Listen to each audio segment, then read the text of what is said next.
Cretan, Minoan, civilization, the sea, the palace, and descended power.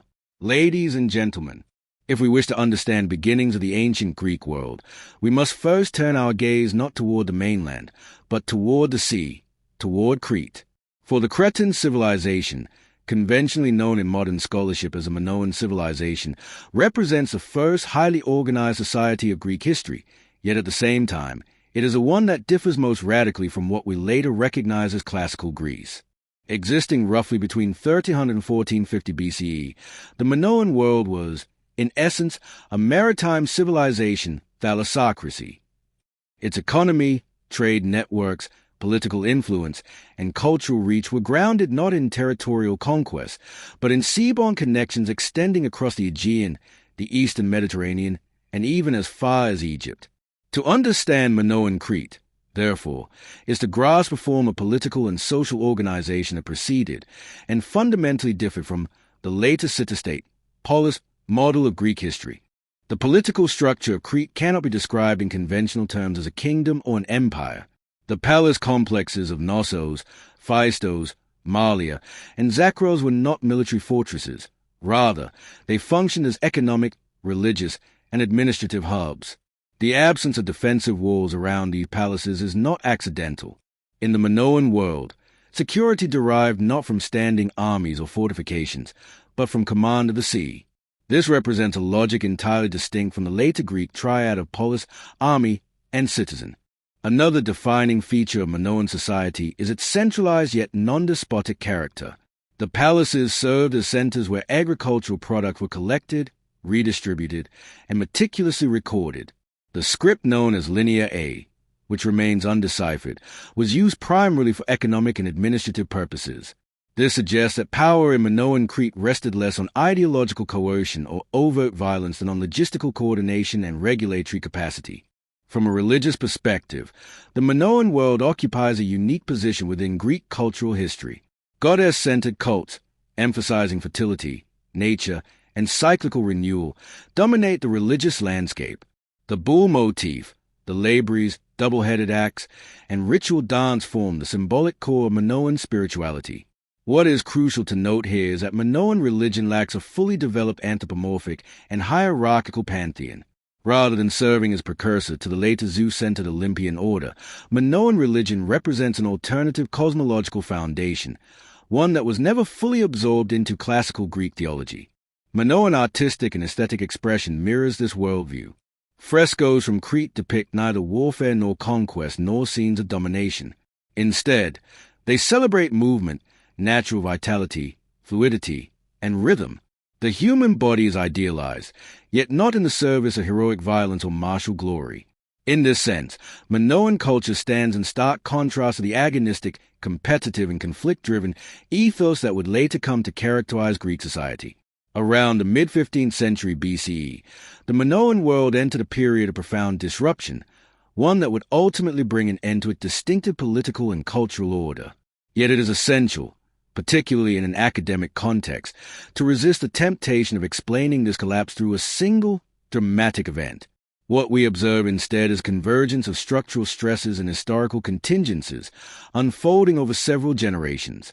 The eruption of Thera, modern Santorini, stands as the most visually compelling element in this narrative. Geological evidence suggests one of the most powerful volcanic explosions in human history, producing ash clouds that darkened the Aegean skies, shockwaves that reverberated across the region, and tsunamis that struck coastal settlements. For a civilization whose lifeblood was maritime connectivity, such disruptions would have been devastating. Harbors, fleets, and coastal infrastructures, key nodes of Minoan economic life, were suddenly rendered vulnerable or unusable. Yet natural catastrophe alone does not explain the end of Minoan dominance. Archaeological layers indicate that many palatial centers were rebuilt after the eruption, suggesting resilience rather than immediate collapse. This resilience forces us to broaden our analytical lens. The real crisis lay not only in environmental trauma, but in the fragility of a highly interconnected trade system. As exchange routes fractured and trust networks dissolved, the redistributive mechanisms that sustained the palatial economy began to falter. A system designed for stability and abundance proved less adaptable under prolonged strain. At the same time, we must consider the shifting balance of power within the Aegean world. On the Greek mainland, Mycenaean societies, more militarized, more hierarchical, and increasingly expansionist, were gaining strength. Unlike the Minoans, whose security rested on naval supremacy and commercial influence, the Mycenaeans invested heavily in fortifications, weaponry, and elite warrior identities. As Minoan control over the seas weakened, Mycenaean actors were well positioned to move into the resulting vacuum. This process did not necessarily take the form of a single conquest. Rather, it unfolded through incremental penetration. The establishment of Mycenaean elites within Cretan centers, the adoption and adaptation of Minoan administrative practices, and eventually the replacement of Linear A with Linear B, an early form of Greek. What we witness here is not annihilation, but political and cultural reconfiguration. And this brings us to the most crucial point, one that deserves emphasis in any serious historical account. The Minoan civilization did not simply disappear. Civilizations rarely do. Instead, it transformed, its institutional frameworks dismantled, yet its cultural DNA preserved in altered form. Minoan artistic conventions, religious symbols, and administrative techniques survive within the Mycenaean world, now refracted through a different social logic. In this sense, the collapse of Minoan Crete marks not an end, but a transition from a maritime, palace-centered order to a mainland-dominated, militarized system. The Greek world that would eventually give rise to Homeric epic, to the polis, and to classical thought was shaped not only by what it rejected from the Minoan past, but equally by what it inherited. Thus, when we speak of collapse in the ancient world, we must be precise. What collapsed was a configuration of power, not a culture in its entirety. The legacy of Minoan Crete endured, quietly, structurally, and profoundly, within the foundations of later Greek civilization. The Mycenaean culture, fortress, war, and hierarchy. Ladies and gentlemen, if the Minoan civilization that emerged on Crete was shaped by the rhythm of the sea, by fluidity, openness, and mobility, then the Mycenaean world stands at the opposite pole. It was formed by the harshness of the land, the weight of stone, and the structuring of violence. Dominating mainland Greece roughly between 1600 and 1100 BCE, Mycenaean culture is not merely the chronological predecessor of classical Greece. It is its direct ancestor in mentality, political organization, and social values. To understand the Mycenaean world is to encounter the earliest, still unrefined forms of the ideals that later Greek civilization would fully articulate: the polis, citizenship, warfare, and heroism. For this reason, Mycenaean society should not be regarded as a mere transitional phase in Greek history. On the contrary, it represents a foundational stage, one in which the basic structural elements of Greek civilization first took shape. The fortress society, space as an instrument of power. One of the most striking characteristics of Mycenaean culture is the transformation of space itself into a political language. The massive fortifications encountered at centers such as Mycenae, Tiryns, Pylos, and Thebes were not constructed solely for defensive purposes. They also represent power rendered in stone. These fortifications, conventionally referred to as Cyclopean walls, are remarkable not only from a technical standpoint but also for their symbolic force. The enormous stone blocks, seemingly beyond capacity of human labor to move, communicated a clear message to the wider population. This order is unshakable. In this context, security did not rest, as it had in Minoan Crete, on maritime trade or diplomatic networks. Instead, security was grounded in the spatial manifestation of the capacity to exert force. The fortress functioned not only as a deterrent against external enemies, but also as an instrument of control directed inward, toward the society itself. In this sense, the Mycenaean world may be understood as an early form of a militarized state, in which power was materially inscribed into the landscape. Linear B in the power of writing. One of the elements that renders the Mycenaean world historically decisive is a Linear B script. This writing system represents the moment when the Greek language was first committed to writing, a development whose consequences extend far beyond the technical history of literacy. Linear B marks a fundamental shift in how authority, memory, and economic life were organized. It signals not merely the appearance of writing, but the emergence of writing as a structural component of power. The significance of Linear B lies precisely in what it does not do. The tablets do not preserve myths, heroic narratives, or poetic traditions. They do not transmit collective ideals or moral exemplar. Instead, they record lists, inventories, and allocations. Through Linear B, Mycenaean administrators meticulously documented grain reserves and agricultural yields, numbers and types of livestock, the production and distribution of weapons and armor, offerings made to deities and allocations to cult personnel. This content is deeply revealing. It shows that writing in the Mycenaean world was not conceived as a cultural expressive medium, but as a technology of administration. Writing served the palace, not the poet, the archive, not the bard. Its primary function was to render resources legible, controllable, and redistributable within a highly centralized system. In this sense, Linear B functioned as an extension of the palatial economy itself. The palace did not merely store goods, it stored information. Writing enabled the Mycenaean elite to transform agricultural surplus, labor, and ritual obligation into quantifiable data, reinforcing hierarchical control. What could be counted could be commanded. What could be recorded could be claimed. This relationship between writing and power is crucial. In the Mycenaean context, literacy was not a shared social skill. It was a restricted competence, confined to a narrow administrative elite. Writing did not democratize knowledge, it concentrated it. The tablets themselves, often short-lived clay records intended for temporary use, suggest a system concerned less with historical permanence than with immediate managerial oversight. From this perspective, Linear B represents the institutionalization of memory, but a highly selective one.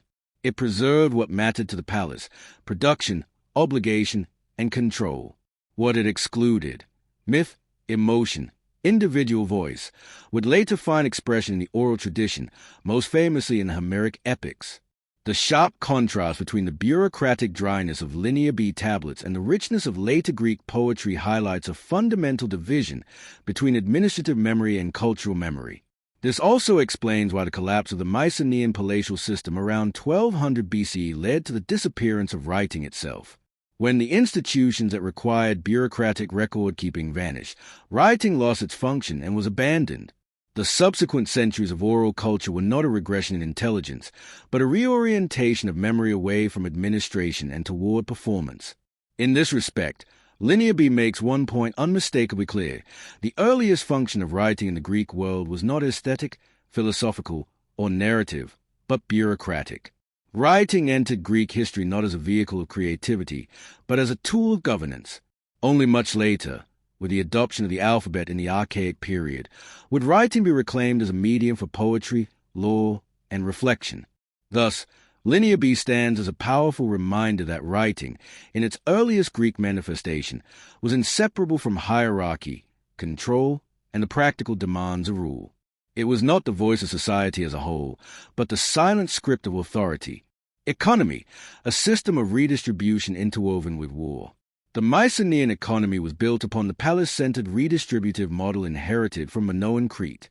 Yet this system no longer functioned within a predominantly peaceful commercial framework. Instead, it became deeply entangled with a war-oriented economy. Bronze weapons, spearheads, shields, armor, and chariots stood at the very core of Mycenaean production. Economic activity was organized not for civilian consumption, but for conflict. Plunder was not an aberration within this system. It was a legitimate and structurally integrated component of the economic cycle. Warfare, therefore, was not merely an instrument of foreign policy, but a primary mechanism for production of social status. At this point, the convergence between Homeric epic tradition and archaeological evidence becomes particularly striking. The values of time, honor, and Cleo's glory derive their worth less from material accumulation than from recognition and remembrance. The hero is exalted not because he is wealthy, but because he has proven himself in battle. Religion, continuity and transformation. Mycenaean religion took shape through a process of both inheritance and reconfiguration of Minoan elements. In the Linear B tablets, we encounter the names of deities such as Zeus, Hera, Poseidon, and Athena. Yet these gods had not yet acquired the fully developed personalities and narrative depth they would later possess in Homeric epic. In the Mycenaean world, the gods functioned primarily as protectors of the palace, guarantors of agricultural production and warfare, Metaphysical foundations of political legitimacy. Religious rituals served less to bind a community together than to sacralize the existing order of power. This indicates that the form of civic, citizen-centered public religion characteristic of the later polis had not yet emerged. Collapse, not a catastrophe, but a systemic crisis. Around 1200 BCE, the Mycenaean world experienced a dramatic collapse. Palaces were burned, writing was forgotten, and trade networks disintegrated. Yet to reduce this collapse to a simple narrative of invasion would obscure rather than clarify the historical process. Modern scholarship indicates that multiple, interrelated factors were at work. Climatic fluctuations weakened agricultural production. The breakdown of long-distance trade networks rendered the palace economy unworkable. Internal revolts destabilized the aristocratic order, and Dorian movements became entangled with this already fragile structure. What collapsed, ultimately, was not a people, but a mode of governance. As the palace system disintegrated, populations continued to live on. However, writing disappeared, centralized authority vanished, and monumental architecture ceased. The Mycenaean legacy, not disappearance, but a deep imprint. The Mycenaean world collapsed, yet it did not vanish without leaving traces. The Homeric epics constitute an idealized memory of the Mycenaean past. Archaic and classical Greek society both rejected and inherited this legacy. For this reason, Mycenaean culture should not be understood as a mere intermediate link in ancient Greek history, but as a profound foundational layer. The Greek conception of warfare, the centrality of honor, the tense relationship with political hierarchy, and even the emergence of tragic modes of thought all find their roots in this harsh and conflict-ridden world.